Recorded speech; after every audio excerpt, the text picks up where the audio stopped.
हाय बच्चे, आप सभी कैसे हैं। आई होप आप सभी अच्छे होंगे, स्वस्थ होंगे, मस्त होंगे और अपने जीवन में व्यस्त होंगे। बच्चे, हम लोग ईवीएस में आज हम लोग तीसरा क्लास लेके चल रहे हैं और हम आपको बताया था बच्चा कि जो ईवीएस लेके चलेंगे उसमें आपको अधिकतम प्रश्न करा जाएगा, जिसमें हम आपके लगभग हर एक पार्ट में आपके 45 से 50 प्रश्न कराते हैं। आज तीसरा भाग है। आई होप आपको पता होगा कि लगभग हम लोग 150 प्रश्न करने वाले हैं आज। ठीक है, यदि आपको वीडियो अच्छी लगेगी तो वीडियो को लाइक कर देंगे, चैनल को सब्सक्राइब कर देंगे और ज़्यादा से ज़्यादा शेयर करेंगे। देखिए बालक, इसमें आपके जो भी क्वेश्चन लिए गए हैं ये सारे क्वेश्चन बहुत इंपॉर्टेंट हैं, बेहतर क्वेश्चन है, अच्छे क्वेश्चन हैं। ठीक है, आई होप उम्मीद करेंगे कि हम लोग हर एक क्वेश्चन को अच्छे तरीके से कवर किया जाएगा। ठीक है, आइए देखिए पहले क्वेश्चन पे चलते हैं। देखिए क्वेश्चन नंबर 46। हम लोग 45 क्वेश्चन कर चुके थे, आज 46 से स्टार्ट कर रहे हैं। ठीक है ना। कह रहे हैं विद्यालय में पर्यावरण को स्वच्छ रखने के लिए क्या करना चाहिए। चाहे वो विद्यालय हो, चाहे घर हो, चाहे कहीं, यदि पर्यावरण को स्वच्छ रखना है तो पहला कह रहा है कि कूड़ा डस्टबिन में डालना, पौधे लगाना, पानी की बचत करना, ये सभी। तो पर्यावरण को स्वच्छ रखने के लिए बालक सबसे पहली बात, जो कूड़ा होता है उसको डस्टबिन में डालना चाहिए, पेड़ पौधे भी लगाना चाहिए और पानी की बचत भी करनी चाहिए। यानी कह सकते हैं कौन सा ऑप्शन जाएगा बच्चा आपका, ऑप्शन नंबर डी चला जाएगा। ठीक है, आगे चलते हैं बालक अगले क्वेश्चन पे। Question number 47। क्वेश्चन नंबर 47 देखिए, अच्छा सा प्यारा सा क्वेश्चन है। कह रहे हैं कि भारत का राष्ट्रीय जलीय जीव कौन है। भारत का राष्ट्रीय जलीय जीव कौन है। तो देखिए कह रहा है, इसमें पहला कह रहा है कि शार्क है, गंगा डॉल्फिन है, या व्हेल है, या फिर ऑक्टोपस है। तो भारत का राष्ट्रीय जलीय जीव की बात किया जाए तो आपका क्या बच्चा, गंगा डॉल्फिन। क्या बच्चा आपका, गंगा डॉल्फिन। ये जो डॉल्फिन है ये कहाँ पाई जाती है, गंगा नदी में पाई जाती है, इसलिए इसे क्या कहा जाता है बच्चा, गंगा डॉल्फिन कहा जाता है। ठीक है, आगे आते हैं बच्चा क्वेश्चन नंबर 48। कह रहा है विविधता में एकता का क्या अर्थ है। विविधता में एकता का क्या अर्थ है। कह रहा है सभी एक जैसे हैं, अलग अलग रहते हुए भी मिलजुल कर रहना, केवल एक भाषा बोलना, या केवल एक धर्म मानना। तो विविधता में एकता की बात किया जाए तो क्या होता है, अलग अलग होते हुए भी मिलजुल कर रहना। यही क्या बच्चा आपका विविधता में एकता है। यानी कह सकते हैं ऑप्शन नंबर बी क्या हो जाएगा बच्चा आपका, करेक्ट होगा, है ना। ऑप्शन नंबर बी क्या हो जाएगा, करेक्ट होगा। आगे आते हैं क्वेश्चन नंबर 49। क्वेश्चन नंबर 49 देखिए कह रहा है कि भारत को जीवांत देश क्यों कहा जाता है। भारत को जीवांत देश क्यों कहा जाता है। क्योंकि यहाँ विभिन्न संस्कृतियाँ, भाषाएं और परंपराएं हैं, क्योंकि यहाँ केवल बड़े शहर हैं, क्योंकि यहाँ केवल एक मौसम है, या फिर यहाँ केवल एक प्रकार का भोजन है। तो देखिए भारत को जीवांत देश इसलिए कहा जाता है क्योंकि यहाँ विभिन्न प्रकार की संस्कृतियाँ हैं, भाषाएं हैं और क्या है, परंपराएं। यानी कह सकते हैं किस ऑप्शन पे जाएंगे बालक, ऑप्शन नंबर पहला पे चले जाएंगे, यानी पहला ऑप्शन क्या हो जाएगा, करेक्ट होगा। ठीक है, आगे आते हैं बच्चा क्वेश्चन नंबर 50। क्वेश्चन नंबर 50 कह रहे लद्दाख में है ना चांपगा। देखिए कह रहा है कि 50 नंबर, लद्दाख में चांगपा जनजाति के आवास को क्या कहते हैं। जो लद्दाख में आपका चांगपा जनजाति पाई जाती है, इनके आवास को क्या कहते हैं, इग्लू कहते हैं, रेबो कहा जाता है, या तंबू कहा जाता है, या फिर कच्चा घर कहा जाता है। तो इनके आवास को बच्चा हम लोग कहते हैं, है ना, जो चांगपा जनजाति है इनके आवास को रेबो कहा जाता है। यानी कह सकते हैं ऑप्शन नंबर बी क्या हो जाएगा आपका, करेक्ट होगा। ठीक है, आगे आपको पता है बच्चा इग्लू क्या होता है, बर्फ का बना हुआ घर क्या कहलाता है, इग्लू। तंबू जो होता है आपका चलता फिरता घर होता है, जिसमें आपके इस्किमोज लोग रहते हैं, है ना। कच्चा घर ये आपके गाँव में पाया जाता है, कच्चा घर। ठीक है, आगे आते हैं क्वेश्चन नंबर 50। देखिए कह रहा है कि समुद्र से घिरा छोटा भूभाग क्या कहलाता है। समुद्र से घिरा छोटा भूभाग क्या कहलाता है। तो यहाँ कह रहा है पठार कहलाता है, द्वीप कहलाता है, मैदान कहलाता है, या फिर घाटी कहलाता है। तो देखिए बालक यहाँ पे जो बात करें द्वीप के, किसकी बात करें, द्वीप। तो द्वीप क्या होता है सबसे पहले ये समझते हैं, है ना। यानी जल से चारों तरफ से घिरा हुआ, है ना, यानी जल से चारों तरफ से घिरा हुआ भूभाग क्या कहलाता है आपका, द्वीप कहलाता है। और यही भूभाग आपका बड़ा हो जाएगा तो ये क्या हो जाएगा बच्चा आपका, महाद्वीप हो जाता है। क्या होता है आपका, महाद्वीप। तो यहाँ पे कह रहा है कि समुद्र से घिरा छोटा भूभाग क्या कहलाता है, तो छोटा भूभाग कहलाएगा आपका द्वीप कहलाएगा। ऑप्शन नंबर बी क्या हो जाएगा बच्चा आपका, करेक्ट होगा। ठीक है, आगे आते हैं बच्चा क्वेश्चन नंबर 52। क्वेश्चन नंबर 52 कह रहा है भारत के दक्षिण में कौन सा विशाल जल क्षेत्र है।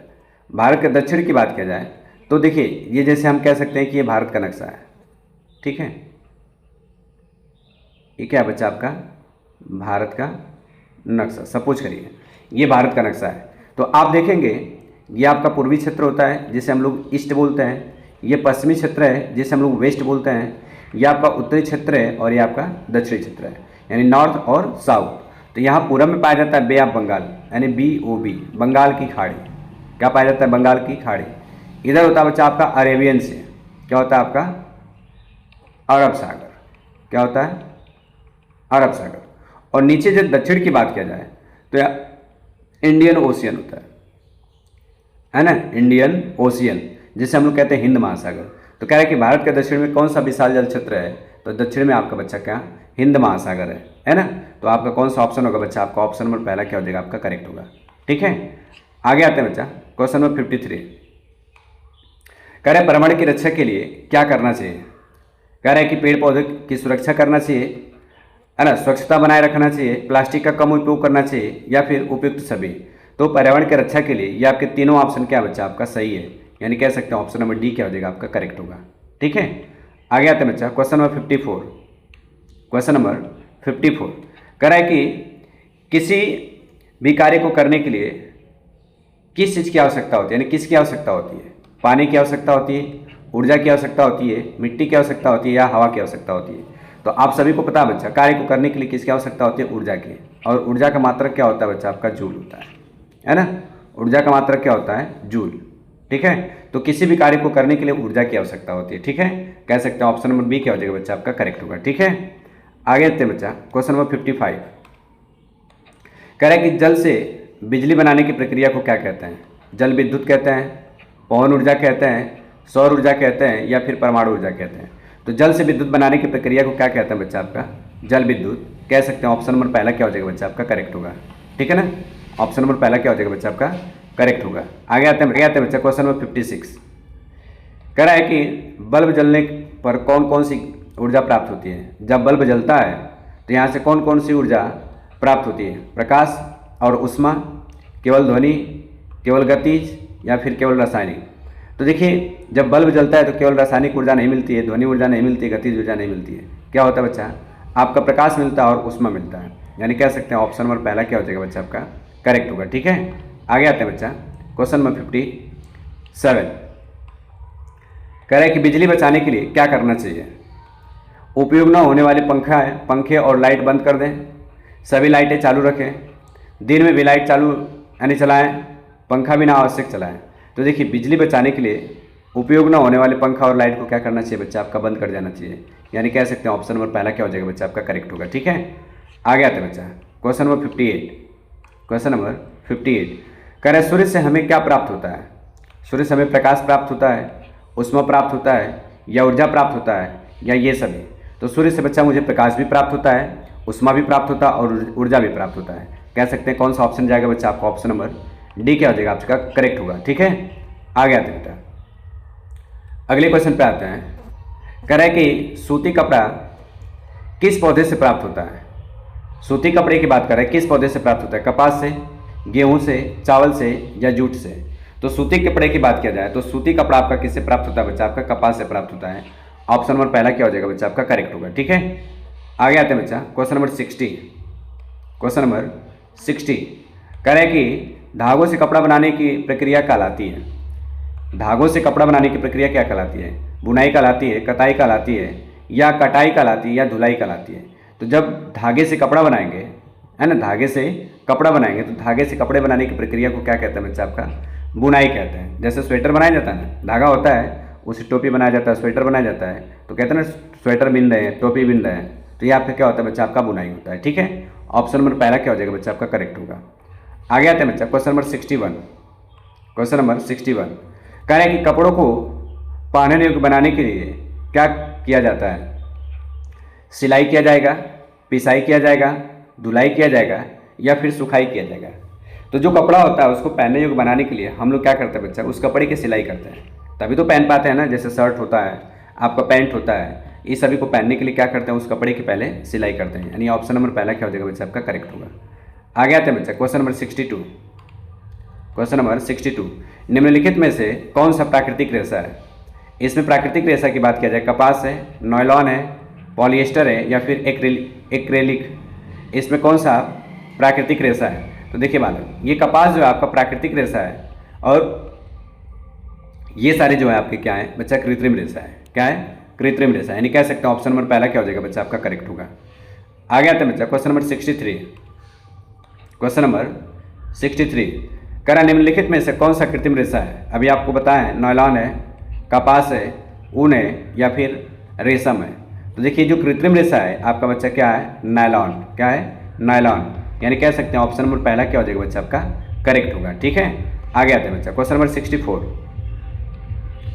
क्वेश्चन नंबर 64 कह रहा है पुराने कपड़ों का सबसे अच्छा उपयोग क्या है? पुराने कपड़े का उपयोग कह रहा है पुनः उपयोग करना यानी रीयूज करना, तुरंत फेंक देना, जला देना या पानी में बहा देना। तो पुराने कपड़े का है ना जो सबसे अच्छा उपयोग है इसका क्या करना? रीयूज करना है, यानी पुनः उपयोग करना। कह सकते हैं ऑप्शन नंबर पहला क्या हो जाएगा बच्चा आपका करेक्ट हो जाएगा। ठीक है, आगे आते हैं बालक क्वेश्चन नंबर 65। क्वेश्चन नंबर 65 कह रहा है कि कपड़ों का सही रख रखाव है ना कैसे किया जाता है? साफ और सुखा करके, गंदा छोड़ करके, फाड़ करके या फिर भिगो करके। तो यहाँ ऑप्शन के अनुसार बात किया जाए तो कपड़े का सही रख रखाव साफ और सुखा करके किया जाता है।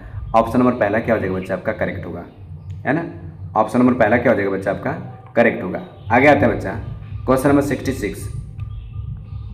क्वेश्चन नंबर 66 देखिए कह रहा है कि हमें कपड़ों का सोच समझकर उपयोग क्यों करना चाहिए? कपड़ों का सोच समझकर उपयोग क्यों करना चाहिए? कह रहा है कि साधनों की बचत के लिए, पर्यावरण की रक्षा के लिए, अनावश्यक कम खर्च करने के लिए या फिर उपयुक्त सभी। तो कपड़े का सोच समझकर उपयोग क्यों करना चाहिए बालक? इसमें हो जाएगा आपका ऑप्शन नंबर डी, यानी उपयुक्त सही हो जाएगा। संसाधनों की बचत के लिए, पर्यावरण की रक्षा के लिए, अनावश्यक खर्च कम करने के लिए, यानी कह सकते हैं ऑप्शन नंबर डी क्या हो जाएगा बच्चा आपका करेक्ट होगा। ठीक है, आगे आते हैं अगले ऑप्शन पे क्वेश्चन नंबर 67। प्राकृतिक रेशा का स्रोत क्या है? यानी प्राकृतिक रेशा कहाँ से प्राप्त होते हैं? पौधे और पशु से, केवल कारखानों से या फिर आपका प्लास्टिक से या धातुओं से। तो जो प्राकृतिक रेशा प्राप्त होते हैं बच्चा वो पौधों से प्राप्त होते हैं और पशुओं से प्राप्त होते हैं, यानी कह सकते हैं ऑप्शन नंबर पहला क्या हो जाएगा बच्चा आपका करेक्ट होगा। ठीक है ना, आगे आते हैं क्वेश्चन नंबर 68। क्वेश्चन नंबर 68 कह रहा पृथ्वी को क्या कहा जाता है? पृथ्वी को कहा जाता है लाल ग्रह, नीला ग्रह, पीला ग्रह या फिर सफ़ेद ग्रह कहा जाता है। तो पृथ्वी को क्या कहा जाता है बच्चा? नीला ग्रह कहा जाता है। यहाँ पे पानी की मात्रा अधिक पाई जाती है इसलिए इसे क्या कहा जाता है? नीला ग्रह। यानी देखने में कैसे दिखाई देती है बच्चा आपका? नीला दिखाई देती है, इसलिए पृथ्वी को क्या कहा जाता है? नीला ग्रह कहा जाता है। ठीक है, आगे आते हैं बालक क्वेश्चन नंबर 69। क्वेश्चन नंबर 69 कह रहा है कि पृथ्वी पर जीवन संभव होने का मुख्य कारण क्या है? पृथ्वी पर जीवन संभव होने का मुख्य कारण क्या है? जल और वायु की उपलब्धता, केवल मिट्टी, केवल पर्यावरण या फिर केवल जंगल।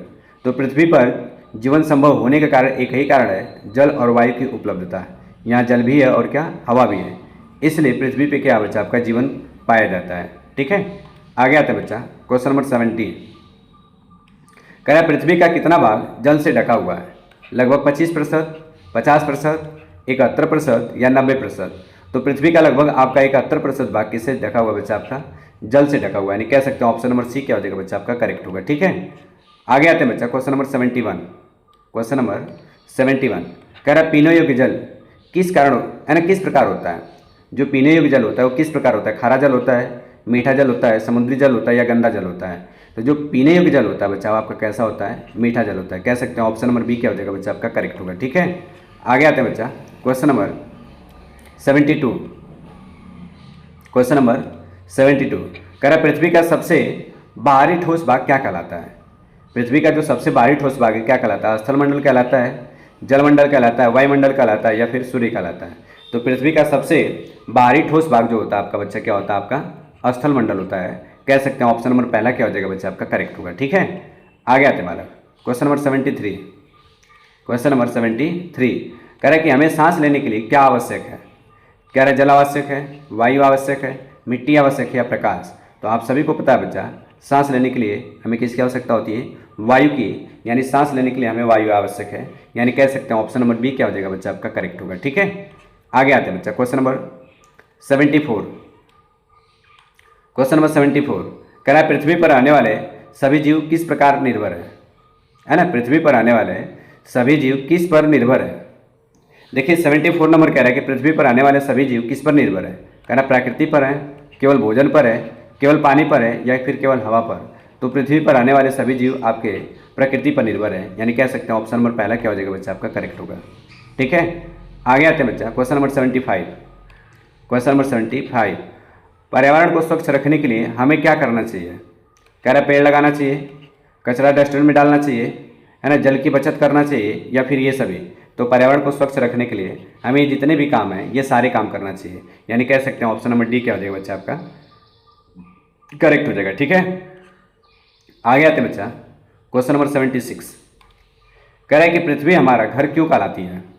पृथ्वी हमारा घर क्यों कहलाती है। क्योंकि सभी जीव इसी पर रहते हैं, क्योंकि यहाँ केवल मनुष्य रहते हैं, क्योंकि यहाँ केवल पेड़ हैं या फिर क्योंकि यहाँ केवल जानवर हैं।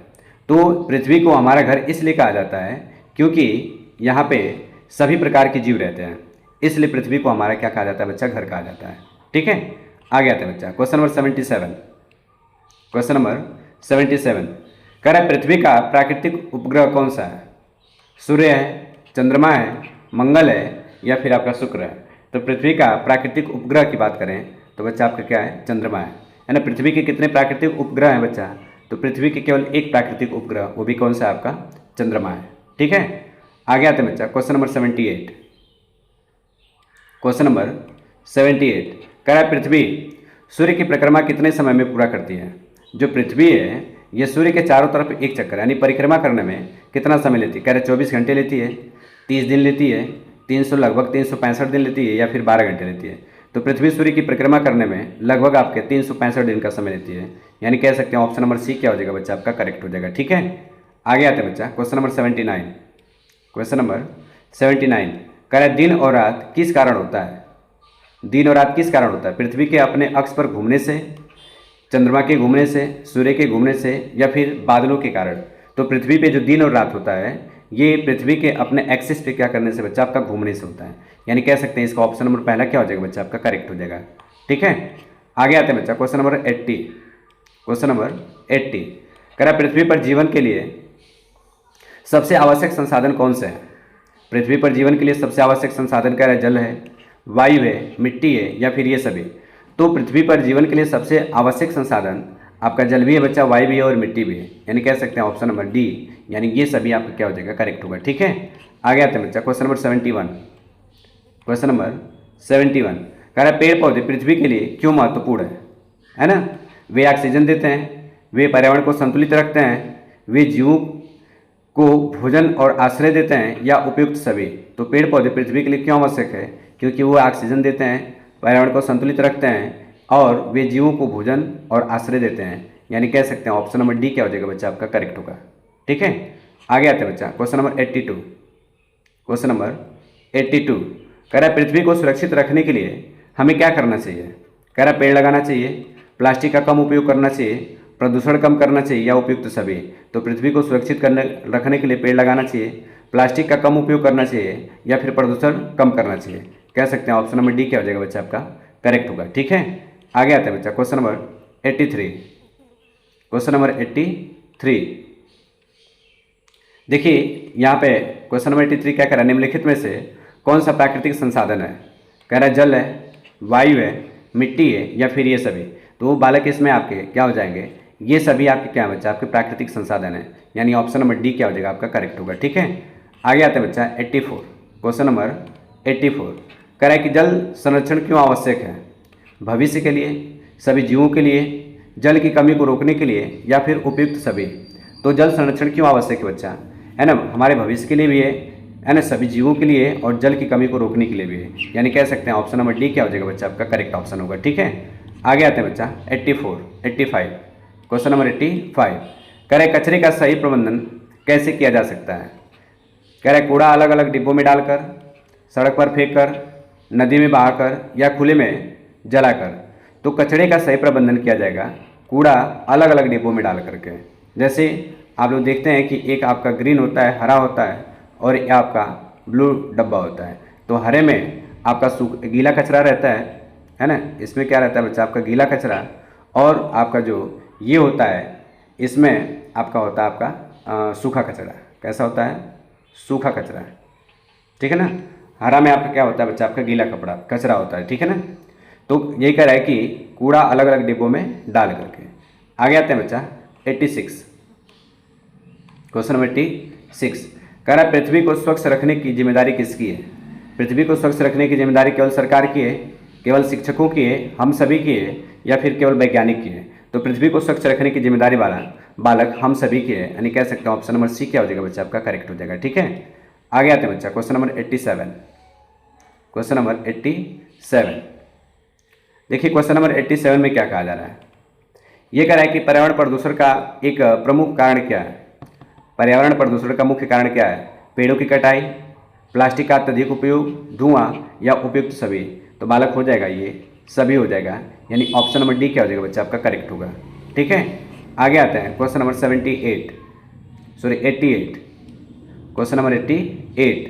देखिए क्वेश्चन नंबर 88 क्या कह रहा है बालक, कह रहा है कि कम उपयोग करें, पुनः उपयोग करें, पुनर्चक्रण करें, यानी रिड्यूस, रीयूज, रिसाइकल का उद्देश्य क्या है। पर्यावरण की रक्षा करना, कचरा बढ़ाना, संसाधनों की बर्बादी करना, या फिर अधिक प्रदूषण करना। तो है ना रिड्यूस, है ना, रीयूज और रिसाइकल जो होता है बच्चा पर्यावरण की रक्षा करता है, नहीं कह सकते हैं ऑप्शन नंबर पहला क्या हो जाएगा बच्चा, आपका करेक्ट होगा, ठीक है। आगे आते हैं बालक क्वेश्चन नंबर 89, क्वेश्चन नंबर 89। ये आज का अंतिम और सबसे बेहतर क्वेश्चन है, ठीक है। आई होप आप सभी हर एक क्वेश्चन को अच्छे तरीके से किए होंगे। आई होप आपके सभी क्वेश्चन के जवाब भी सही होंगे। यदि जिन क्वेश्चन के जवाब सही नहीं होंगे उसको आप लोग एक बार रीचेक कर लीजिएगा और उसको आप लिख करके एक बार दोहरा लीजिएगा, ठीक है, ताकि इससे संबंधित कोई भी आपके प्रश्न आए तो कोई भी आपके प्रश्न छूट ना सके, है ना, एक भी प्रश्न आपके छूट ना सके, यानी आप सारे क्वेश्चन का आंसर आसानी से दे सकें, ठीक है। क्योंकि ये ईवीएस जो है बालक, ये हमारे लिए बहुत इंपॉर्टेंट है, हमारे दैनिक जीवन के लिए भी इंपॉर्टेंट है और एग्जाम के लिए तो है ही है, ठीक है ना। कह रहा है कि पृथ्वी पर सभी जीव एक दूसरे पर क्यों निर्भर है। जीवन चक्र और पर्यावरण के संतुलन के कारण, केवल भोजन के कारण, केवल पानी के कारण, या कोई कारण नहीं है। तो पृथ्वी पर जो सभी जीव एक दूसरे पर निर्भर इसलिए हैं क्योंकि जीवन चक्र, पर्यावरण का संतुलन, है ना, जीवन चक्र और पर्यावरण के संतुलन के कारण, यानी कह सकते हैं ऑप्शन नंबर पहला क्या हो जाएगा बच्चा, आपका करेक्ट होगा। तो आई होप आप सभी आज लगभग 49 क्वेश्चन किए हुए हैं, ठीक है। तो सभी क्वेश्चन आपको अच्छे तरीके से समझ में आए होंगे। यदि कोई डाउट हो तो आप ज़रूर मैसेज करिएगा। यदि वीडियो अच्छी लगी तो वीडियो को लाइक करेंगे, चैनल को सब्सक्राइब करेंगे और ज़्यादा से ज़्यादा शेयर करेंगे। तब तक के लिए चलते हैं। Thank you, have nice day. जय हिंद, जय भारत। वीडियो को लाइक करना, शेयर करना ना भूलें।